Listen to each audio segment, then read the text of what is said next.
ગુજરાતમાં જેટલું દૂધ ઉત્પાદન થાય છે અને આ દૂધ ઉત્પાદન જે થઈ રહ્યું છે અને બીજા રાજ્યોમાંથી દૂધ મગાવાઈ રહ્યું છે, મોટા સંઘ દૂધ મગાવે એનો કોઈ વાંધો ન હોઈ શકે,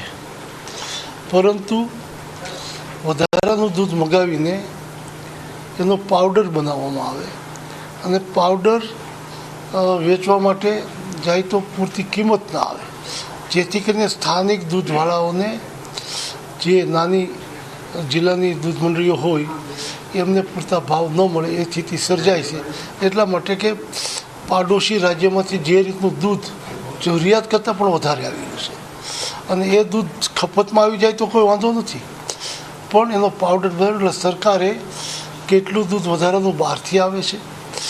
કેટલો પાવડર બનાવવામાં આવશે, કેટલી જરૂરિયાત છે અને આ પાવડર કેટલા સમયથી નિકાલ નથી થતો, એની વ્યાજ ખાત સંસ્થા પર કેવડી પડે છે, આ સાર્વજનિક રીતે જો તપાસ કરીને માર્ગદર્શન આપવામાં આવે તો આવા